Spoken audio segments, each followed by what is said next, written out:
Et bonsoir à tous. Bienvenue pour la première émission de l'Infotech en compagnie de Thomas. Il faut que je parle. Ouais. Bonjour à tous. Donc, cette émission qui sera normalement hebdomadaire, donc elle aura lieu tous les mercredis à 20 heures, vous parlera tout simplement de l'actualité high-tech de la semaine passée, tout simplement. Et nous serons tous les deux à co-animer cette émission. On a sélectionné des sujets qui nous semblent assez intéressants, qui sont importants. On va évidemment commencer par la keynote qui aura lieu la semaine prochaine, mais avant un petit tour d'horizon de ce qui est prévu tout simplement pour cette première émission. Donc tout d'abord, eh bien, nous aurons donc la présentation effectivement de la keynote d'Apple. Ensuite, nous aurons quelques rubriques sur tout ce qui est smartphone. Donc on parlera notamment du Note 8 de Xiaomi, d'Android 10 qui est sorti hier, du Galaxy Fold qui va normalement pointer enfin le bout de son nez et du Mate 30 qui a quelques soucis puisqu'il n'aura pas les services Google. Ensuite, côté vidéo, on parlera un petit peu de nouveaux appareils, tout simplement chez Lumix et Sony. Enfin, côté hardware et PC en général, on aura un petit peu un écran gaming qui est, selon moi, enfin selon pas mal de gens d'ailleurs, un petit peu abusé. Surtout qu'on va vers certains trucs, mais on en reparlera. Windows 10 qui a quelques soucis depuis une dernière mise à jour. AMD qui devance Intel, trois nouveaux chipsets AMD, et enfin le combat Global Foundries TSMC. Très bien. Donc, on va commencer par parler de la keynote d'Apple qui, comme tous les ans, a lieu la deuxième semaine de septembre. Donc, ce sera le mardi 10 septembre de 19h à 21h pour l'heure française en live sur le site d'Apple, apple.com/event normalement. Et seront présentés ce jour-là les nouveaux iPhones et peut-être certains autres produits dont je vais parler rapidement après. Donc pour ces nouveaux iPhones, d'après les dernières rumeurs, les noms seraient iPhone 11, iPhone 11 Pro et iPhone 11 Pro Max. Alors comme d'habitude avec les rumeurs, surtout par rapport aux noms, il ne faut pas forcément y croire. Apple nous a déjà fait beaucoup de surprises plusieurs fois. Du coup, c'est possible que ce ne soit pas iPhone 11 parce que c'est vrai que l'iPhone 11 Pro Max, c'est vraiment très long comme nom et Apple nous a rarement habitués à ça. Côté caractéristiques, ce dont on est sûr aujourd'hui, c'est que la batterie sera plus grosse. On parle de 2 ou 3 heures d'autonomie en plus. Le processeur A13, lui, comme d'habitude, sera plus puissant que le processeur de la génération d'avant, le A12. On aura une gestion du Wi-Fi 6, donc qui est la dernière norme de Wi-Fi qui est sortie officiellement il y a 1 ou 2 semaines à peu près. Qui nous promet des débits en Wi-Fi vraiment beaucoup plus rapides, peut-être même presque plus rapides que votre fibre que vous avez chez vous. Et malheureusement, pas de 5G. On est encore un peu trop tôt pour pouvoir avoir de la 5G à l'échelle industrielle, surtout chez Apple qui produit d'énormes volumes. Donc ça sera plutôt pour le cru de l'année prochaine. Niveau prix, on devrait encore se situer entre 850 € pour l'entrée de gamme et 1250 € pour le plus haut de gamme de tous. Il y aurait la charge sans fil inversée qui permettrait notamment de charger vos iPhones. Donc ça veut dire que vous pourrez poser vos AirPods. Ça veut dire que vous pourrez poser vos AirPods directement sur votre iPhone et ils rechargeront si vous avez les AirPods avec le boîtier sans fil. Et une rumeur à laquelle personnellement je crois moyen, ça me paraît un peu gros comme rumeur. Apparemment, il y aurait le support de l'Apple Pencil, soit le stylet qu'on a sur les iPad Pro, sur les iPhone 11 Pro et 11 Pro Max. Alors, c'est une information à prendre avec des pincettes, mais après tout, rien n'est impossible. Niveau autres produits, il est possible qu'ils sortent une Apple Watch Série 5, donc nouvelle Apple Watch, sachant que la dernière est sortie il y a déjà un petit peu plus d'un an. Du coup, ce n'est pas incroyable comme nouvelle, mais encore une fois, ce n'est pas sûr. Il est fort probable aussi que ça pourrait être juste un nouveau design, une nouvelle Apple Watch en céramique. Donc ce serait pour l'Apple Watch édition Deluxe, si je puis dire, qui coûterait au moins 1000 €, voire 1200 €. Donc pour l'instant, on n'a pas des rumeurs assez fiables pour affirmer la sortie d'une Watch 5. Niveau hardware, on pourrait avoir la surprise que l'on nous présente un MacBook Pro 16 pouces, même si habituellement ils sont plutôt présentés en octobre.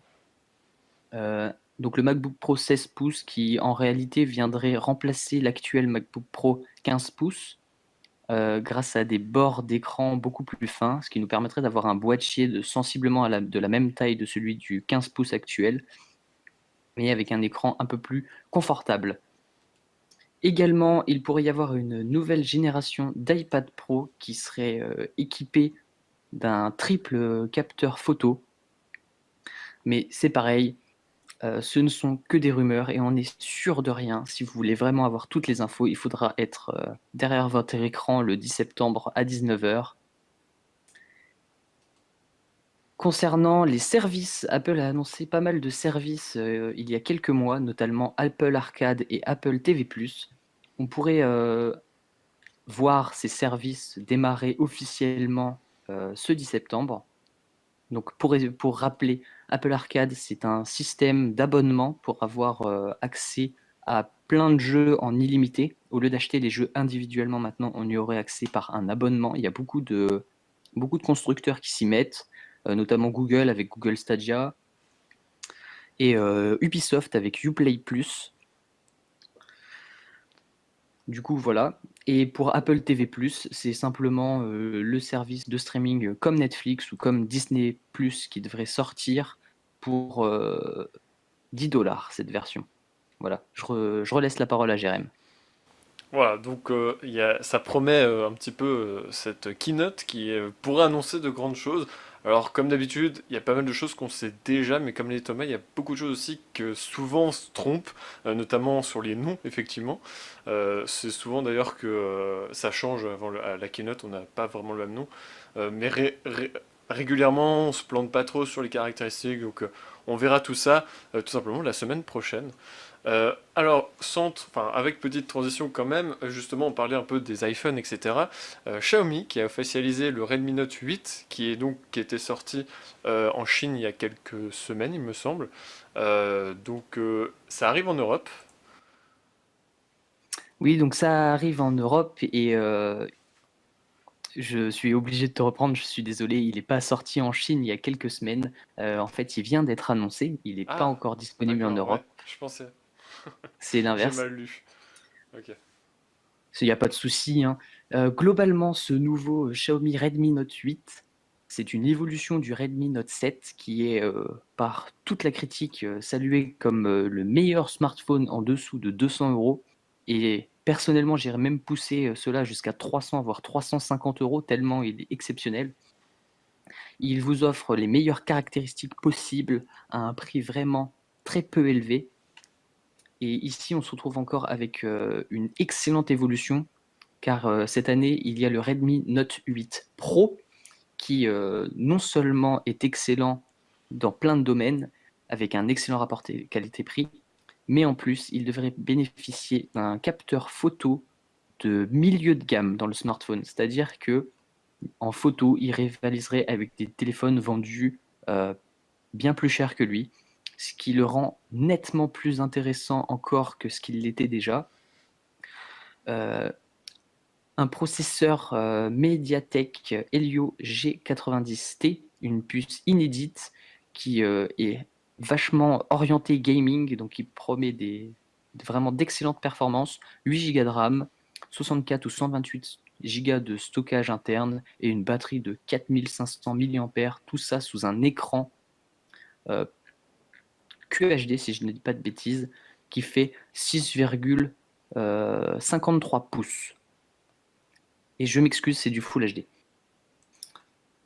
Et on retrouve aussi le Redmi Note 8, qui lui est juste simplement dans la continuité du 7, donc avec un capteur photo un tout petit peu en dessous de la version Pro, qui serait vendu en Chine à environ 126 euros.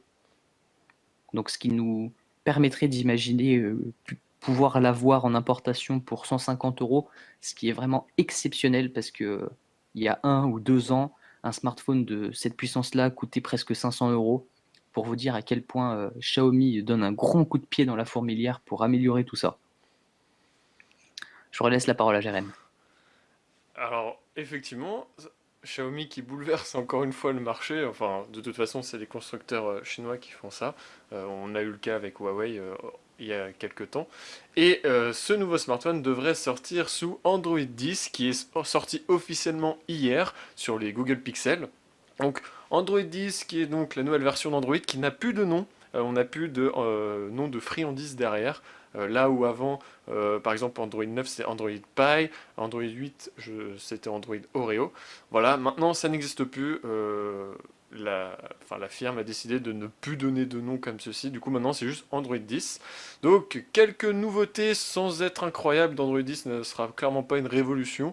Toutefois, il y a quelques trucs assez sympathiques, notamment on a le thème sombre qui est nativement supporté, c'est-à-dire que à l'avenir des applications pourront dire ok, si le thème sombre est activé dans les paramètres, je l'applique aussi. Donc on peut penser par exemple à Facebook Messenger qui pourrait peut-être avoir ça, c'est-à-dire que activer le mode sombre si c'est activé sur le téléphone au lieu de avoir le mode sombre par application.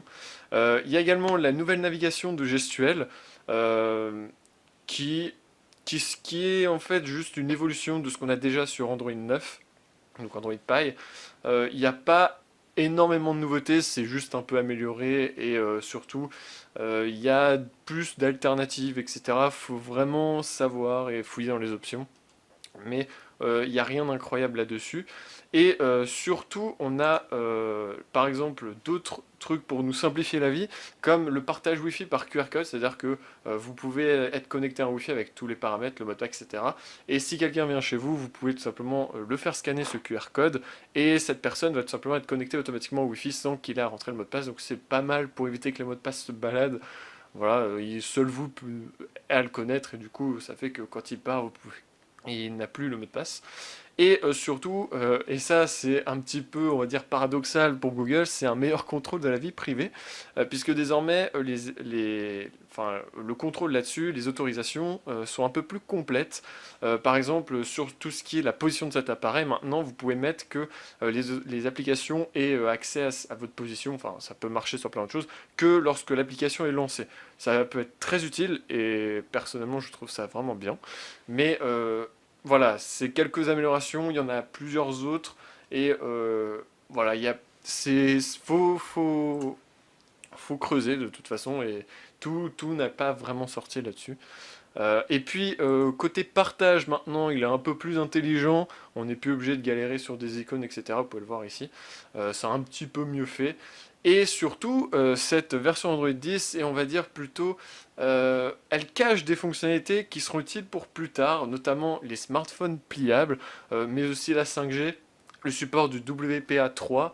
Enfin bref, il y a plusieurs choses qui sont déjà incluses pour le futur, et ce qui est bien du coup, que les constructeurs de téléphones avec leurs surcouches pourront plus ou moins utiliser, désactiver, etc. à leur guise en fonction de ce qu'ils pensent.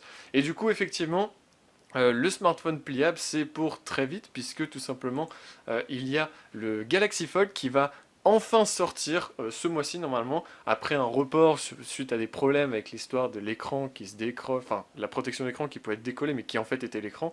Donc Samsung a revu un peu sa copie et du coup eh bien, a refait pas mal de modifications, a amélioré notamment la charnière, a amélioré du coup l'écran. On peut cette fois le plastique de protection va jusqu'au bord et plus il laisse plus comme si c'était un espèce de film de protection. Et globalement après, il n'y a pas tant de changements que ça, si ce n'est que oui, il va enfin sortir et ça c'est bien, et qu'il y aurait une version plus avec un peu moins de stockage qui serait un peu plus abordable, puisque je vous rappelle que ce téléphone doit être commercialisé à peu près à 2000 euros. Donc voilà, après comme on dit souvent, c'est une nouvelle technologie. On est vraiment sur le début des écrans pliables, donc c'est pas parfait et surtout ça coûte encore cher. On n'a pas encore, on va dire, toutes les techniques et les technologies pour vraiment bien le faire en grande quantité. Ça va arriver, je dirais qu'il faut attendre quelques temps, quelques modèles avant d'avoir vraiment des smartphones qui sont un peu plus abordables d'une part, mais surtout un peu plus finis, puisqu'on aura appris des erreurs des smartphones qui l'ont déjà intégré auparavant. Et pour rester dans le domaine du smartphone et surtout des annonces de Google, Google a officiellement confirmé que le futur Huawei Mate 30 sera privé des services Google. Alors, comme on peut voir sur le titre de l'article que Jérém va vous montrer, il ne sera pas privé d'Android, ça c'est un abus de langage. Il aura Android, mais il n'aura pas le Play Store et tout ce qui est authentification Google, les préinstallations de Gmail et compagnie. Et ça va être un problème pour les ventes du smartphone, notamment en Europe, parce que très présent en Europe en ce moment. C'est même l'une des marques les plus phares que l'on retrouve dans les magasins. Et sans ces services Google, nombre d'acheteurs pourraient être effrayés d'acheter du Huawei, sachant que le Huawei Mate 30 va arriver comme l'un des meilleurs smartphones qu'on ait à voir cette année, avec les meilleurs composants, le meilleur écran, l'un des processeurs les plus puissants, etc. Alors pourquoi est-ce qu'il n'aura pas les services Google? C'est à cause de Donald Trump, président des États-Unis, qui a décidé de mener la vie dure aux entreprises chinoises présentes aux États-Unis et de leur bloquer l'accès aux technologies américaines parce que Donald Trump a jugé que les entreprises chinoises faisaient de l'espionnage industriel et profitaient beaucoup trop des technologies américaines. Alors c'est vraiment un coup dur parce que si le lancement du Mate 30 ne sera pas un souci en Chine, parce qu'en Chine, ils n'ont déjà pas accès aux services de Google parce que c'est interdit par le gouvernement. Du coup, Huawei a des alternatives à proposer, mais ces alternatives ne sont pas du tout connues en Europe et elles vont vraiment faire fuir. C'est mon avis sur le sujet. Et surtout, Huawei étant le deuxième constructeur de téléphone actuellement, il me semble, en tout cas Oui, en termes de vente dans le monde, Huawei avait déjà annoncé lors on va dire de l'émission des sanctions qu'il allait perdre des parts. Et je sais, il n'y a pas encore eu les chiffres des ventes des derniers mois, donc on peut pas encore savoir. Mais il se pourrait vraiment que ça soit effectif et que Huawei perde des parts de marché un petit peu. alors pour compléter cette information, le souci va se généraliser. Les premiers chiffres qui sont sortis, qui n'ont pas été donnés, mais on nous a donné déjà une pré-analyse, un représentant de Samsung, le représentant de Samsung France, a annoncé le, le retrait des services Google sur les smartphones Huawei n'était pas que un problème pour Huawei, mais un problème pour tout le marché, parce que les personnes qui voulaient acheter du Huawei ayant peur d'acheter du Huawei, finalement n'achètent pas du tout de smartphone et c'est tout le marché global qui est en baisse. Et donc même Samsung, qui en grand rival, on pourrait penser qu'il pourrait récupérer tous ces acheteurs, c'est pas forcément le cas. Pour continuer, on va changer de domaine, on va partir vers la photo et la vidéo et parler du nouveau Lumix S1H. Alors, Panasonic s'est déjà illustré récemment avec leur nouveau réflexe, leur premier réflexe plein format, les Lumix S1 et S1R, qui sont d'excellents boîtiers photo. Le S1 qui est très polyvalent et qui correspond à l'entrée de gamme, si je puis dire, même s'il vaut quand même 2000 € sans le boîtier, sans l'objectif, je raconte un peu n'importe quoi. Le S1R qui lui est arrivé comme le fleuron de la photo, avec une définition absolument démentielle de 47 mégapixels, si je ne dis pas de bêtises, qui permet de faire des zooms numériques incroyables dans de la photo de portrait Oui, c'est bien du et des 47 recadrages. mégapixels. Euh, Tu m'as coupé. Voilà, donc en complément de cette gamme, de ces deux appareils, Panasonic lance aujourd'hui le S1H, qui lui, comme les Lumix GH4 et GH5, sera très orienté vidéo. Alors, qu'est-ce qu'il a qui peuvent plaire aux vidéastes? On va commencer par déjà une bonne stabilisation mécanique, c'est toujours intéressant. Une bonne définition du capteur de 24,2 mégapixels, donc ce qui le rend quand même déjà excellent en photo. Un double ISO natif de 640 et de 4000.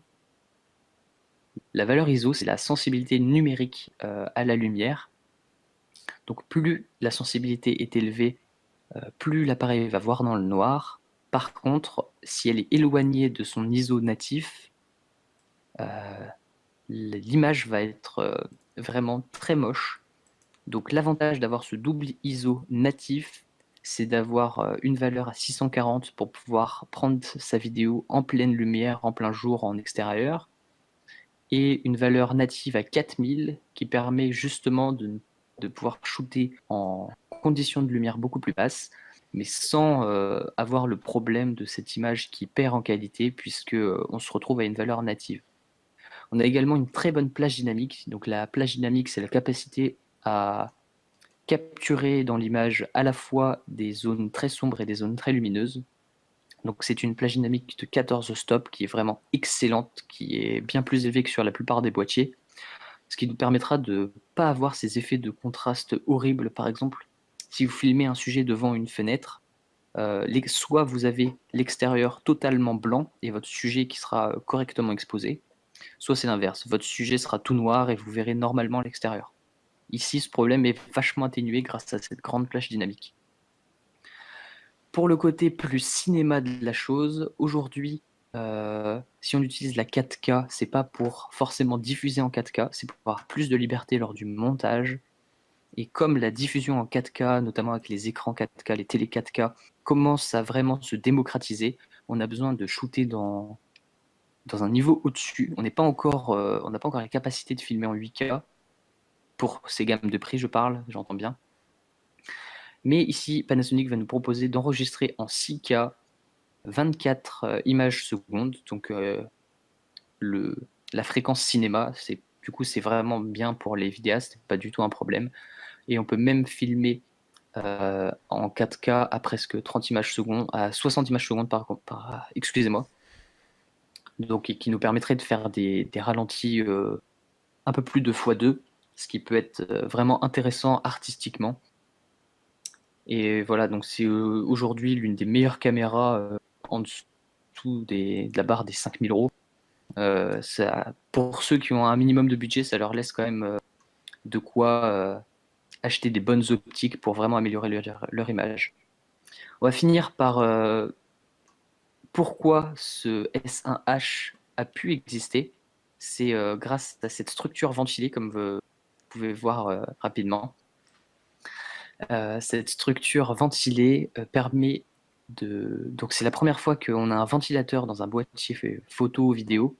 C'est assez incroyable parce que la raison pour laquelle il est difficile de filmer en 6K, c'est parce que filmer dans une très haute définition, encore plus si on veut augmenter la fréquence d'image, c'est que notre capteur va fortement chauffer. Et s'il chauffe, au bout d'un moment, il crame. Et quand il cramera, votre boîtier sera bon à mettre à la poubelle. Donc pour éviter d'avoir ce problème et pouvoir filmer plus que quelques minutes, pour pouvoir filmer sur des grandes périodes, ils ont astucieusement inséré un ventilateur, un peu comme certains smartphones qui le font également aujourd'hui. Donc un ventilateur qui permet de refroidir tout ça et qui en fait l'un des meilleurs boîtiers aujourd'hui. Pour finir sur les dernières caractéristiques, il a un double slot SD, donc c'est assez classique. Il faut savoir que les S1 et S1R ne bénéficient pas de port carte SD parce qu'ils ont des ports de cartes différentes, le XQD, qui sont des cartes beaucoup plus orientées photo. En vidéo, la norme c'est la SD, du coup Panasonic nous propose un double port SD qui permet de pratiquement enregistrer en continu, car lorsqu'une carte est pleine, la caméra va automatiquement enregistrer dans la deuxième, ce qui permet de changer la première et de continuer lorsque la deuxième sera pleine également. Voilà, donc c'est tout pour le S1H, super boîtier si vous en avez vraiment les moyens. On va parler rapidement des nouveaux boîtiers Sony, les A6600 et A6100, dans des capteurs qui ont des capteurs APS-C. Donc aujourd'hui, le capteur APS-C dans les boîtiers c'est le format le plus vendu du marché. Pratiquement 80% des boîtiers vendus, voire plus, ont des capteurs APS-C pour des raisons de budget la plupart du temps, parce que les capteurs plein format coûtent plus cher. Et non, l'APS-C ne meurt pas, malgré la mode du plein format qui s'instaure petit à petit. Et Sony l'a bien compris et a enfin décidé de remplacer notamment son Sony A6000 par un A6100. Donc c'est plutôt en bas de l'article si Jérém tu veux leur montrer. Parce que l'A6000 commençait vraiment à être plutôt vieux et c'est un problème. Parce qu'on ne veut pas de vieux boîtiers, on veut toujours les dernières et meilleures technologies dans notre boîtier. Donc globalement, c'est ça. Il a une nouvelle batterie qui double pratiquement la capacité photo. Pareil dans la 6600. Des nouveaux capteurs. Côté A6600, on a une amélioration encore de la définition, de la plage ISO qui permet de encore plus facilement shooter dans le noir ou dans des conditions de faible luminosité. Une amélioration en vidéo, notamment avec la présence du S-Log 1.5. Donc c'est un profil de couleur peu saturé, notamment pour ceux qui sont vraiment très adeptes du montage. Cette nouvelle version du S-Log 1.5 est en réalité le S-Log, mais seulement à moitié désaturé, si je puis dire. Parce que l'avantage de ces profils log, c'est qu'ils sont très peu saturés. Donc, on a le nouveau fleuron du boîtier petit format, parce que c'est quand même un qui est le A6600. Et pour ceux qui ont un petit budget pour l'entrée de gamme, le nouveau A6100. Tout cela livré avec des nouvelles optiques encore. Et Sony nous a habitués à nous fournir de très très bonnes optiques. Donc encore une fois, c'est vraiment très bien, sachant qu'il y a déjà un parc très fourni. Je vais relaisser la parole à Jérém qui va maintenant vous parler de toute l'actualité hardware. Donc vas-y. Merci Thomas. Alors effectivement, on va parler un peu d'hardware maintenant. Il y a eu pas mal d'infos cette dernière semaine. Alors on va commencer du coup par l'écran gaming que je vous parlais dans le sommaire, qui donc est un écran 24 pouces avec une Dalten 1080p en 240 Hz. Donc ça commence à être assez violent au niveau taux de rafraîchissement et surtout avec un temps de réponse de 0,4 millisecondes. Alors je parle de cette actu-là parce qu'il y a plus en plus d'écrans avec un taux de rafraîchissement très élevé. Il y a eu un 300 Hz qui est sorti récemment. En fait, on assiste un peu à une course à quel constructeur fera l'écran le plus performant en termes de taux de rafraîchissement.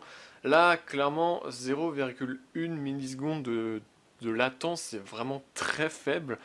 Et le taux de rafraîchissement est très élevé. Du coup, on s'attend à ce que ça soit un écran très cher, alors que finalement, pour 500 euros, on peut l'avoir. Alors, ça reste du 1080p, on n'est pas en 4K.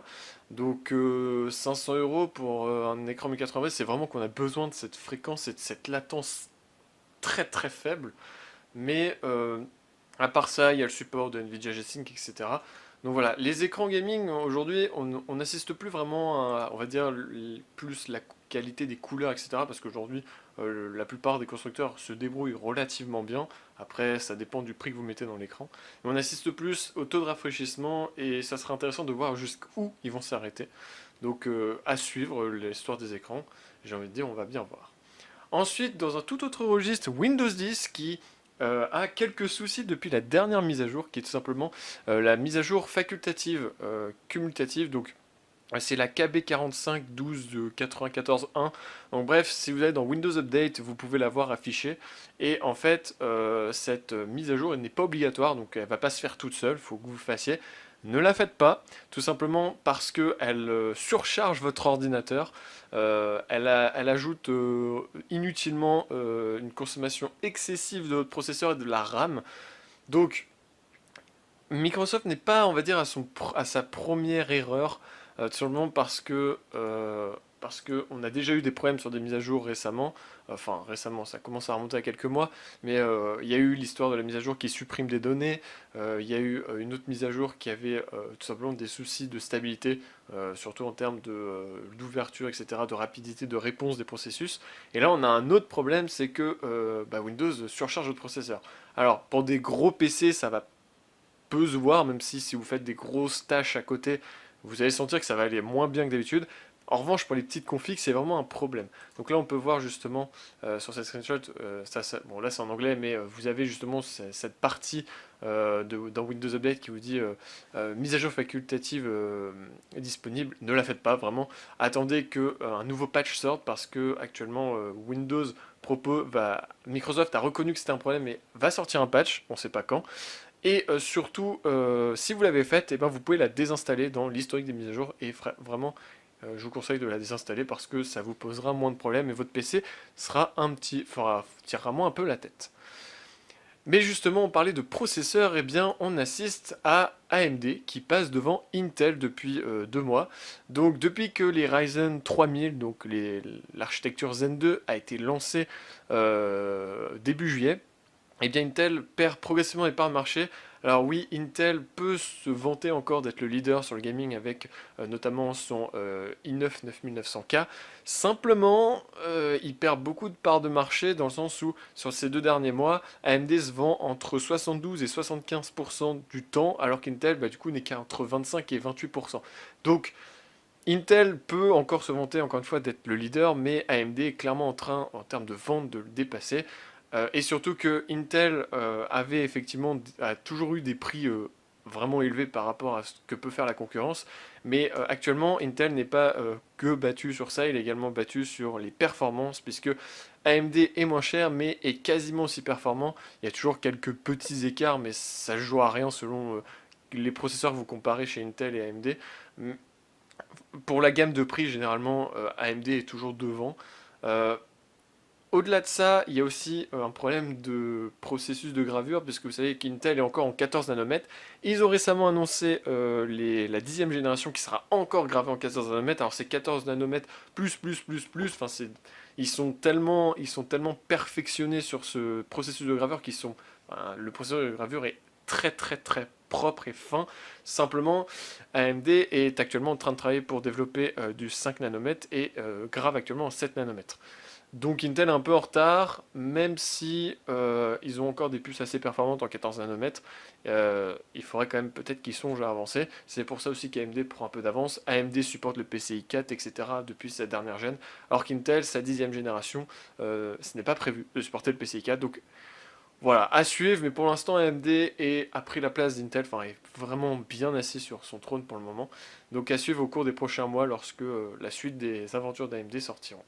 D'ailleurs, en parlant de la suite d'AMD, AMD prévoit de sortir 3 nouveaux chipsets, les TRX 40, TRX 80 et WRX 80.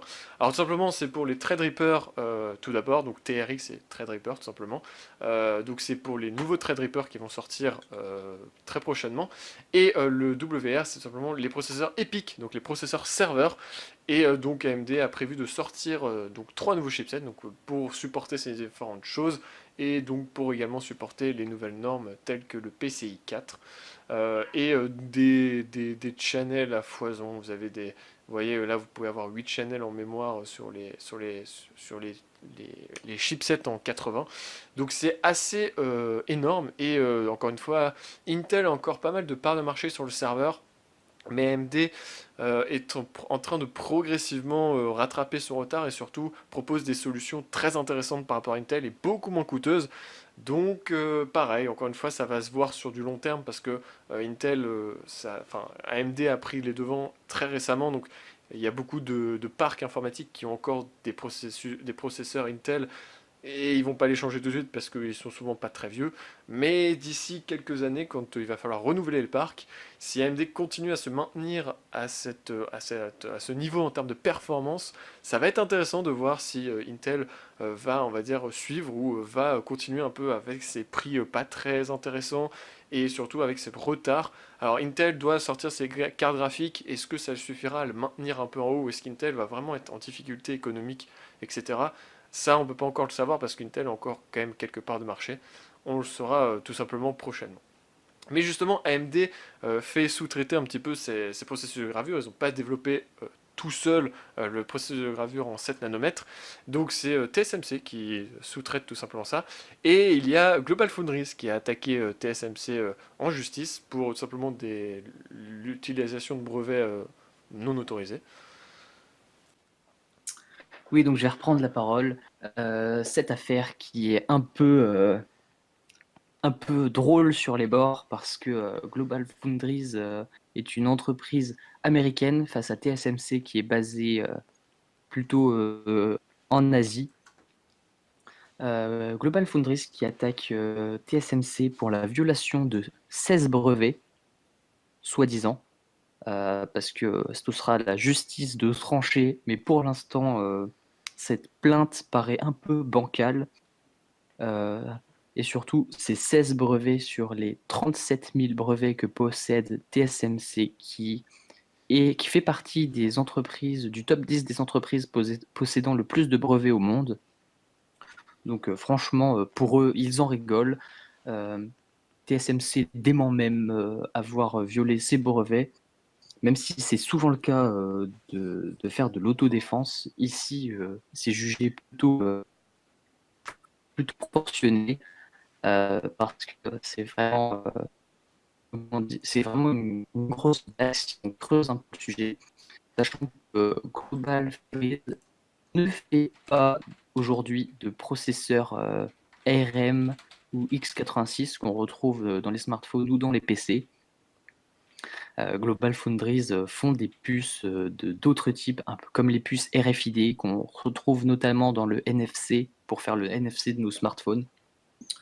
Donc c'est une affaire qui sera prise à la légère par TSMC. Ce qu'il faut savoir, c'est que TSMC étant basé en Asie, je crois en Chine, si je ne dis pas de bêtises. Jérémy, corrige-moi si je me trompe. Bah, il me semble que oui, c'était ça. Voilà. Et ça reste dans. J'ai parlé tout à l'heure que le Mate 30 de Huawei sera pris sur Google. C'est dans cette même logique. C'est en ce moment, sous la politique de Donald Trump, les États-Unis ont essayé de récupérer leur technologie et d'en priver les Chinois, les entreprises chinoises. C'est pour ça que Global Foundries attaque TSMC, mais ça n'a pas lieu d'être, sachant que du point de vue des processeurs, les États-Unis sont vraiment fortement dépendants de l'entreprise TSMC, Alors, qui grave notamment les processeurs des iPhones, qui ont été les premiers appareils à bénéficier du 7 nanomètres. Ces avancées qui ont également profité à Huawei, à AMD, qui en font aujourd'hui les marques pratiquement les plus puissantes, les entreprises les plus puissantes du monde. Donc ce serait vraiment dommage que ça ait un réel impact. Tu voulais dire quelque chose, Jérém? ouais, TSMC, c'est basé à Taïwan. C'est en Taïwan, tout simplement. Taïwan. Donc c'est pas la Chine. Non. C'est pas considéré comme la Chine. Eh ben, Jérém, est-ce que tu as quelque chose à ajouter? Non, je pense qu'on a fait le tour de toutes les news qu'il y a eu cette dernière semaine, tout simplement. Merci d'avoir été présent lors de cette première émission. Il y a évidemment plein de choses qu'on ne traite pas parce que c'est des choses minimes ou qui sont vraiment pas sûres. Il y a beaucoup de rumeurs qu'on aurait pu traiter mais qu'on ne traite pas pour la simple bonne raison que on les juge soit pas assez complètes, soit peut-être incorrectes. Peut-être même peu intéressante. Aussi peu intéressante. Il y a d'autres évidemment que qu'on juge pas forcément intéressants. Évidemment, cette émission, il y a beaucoup de choses à améliorer, on le sait d'avance. Là, par exemple, ce soir, Discord a décidé de faire un petit peu des siennes en faisant laguer Thomas, mais c'est pas grave. Au-delà de ça, il y a plein de choses qui vont au fur et à mesure être améliorées. En tout cas, si cette émission vous plaît, n'hésitez pas à le faire savoir, tout simplement en laissant un pouce bleu, un commentaire, etc. Pour ceux qui regardent la rediffusion, sachez que à terme, normalement, cette émission sera disponible en podcast. C'est en cours de déploiement, enfin c'est en cours de réflexion. Donc, pour résumer, bien, ça sera tous les mercredis à partir de 20h sauf certains cas où on pourrait peut-être pas, mais on va essayer vraiment de se maintenir à tous les mercredis à 20h, où on parlera tout simplement de l'actu de la semaine passée. Vous pouvez retrouver dans la description toutes les sources sur la rediffusion, vous pouvez retrouver toutes les sources, enfin, tous les articles que vous avez vus défiler sur le live, et vous pouvez également retrouver les contacts pour Thomas et moi-même. Voilà. L'iPhone, ça a pété la barre des 2000 euros. Ouais, Non, pas tout de suite. pas tout de suite, l'année prochaine. Quand ils feront un iPhone pliable. Ouais, à la manière de Quand ils Samsung. feront un iPhone pliable, faudra plusieurs années de SMIC pour l'acheter. Là, clairement. Enfin bref, merci d'avoir été présent. On se retrouve la semaine prochaine pour la prochaine émission. À bientôt. Yes, ciao.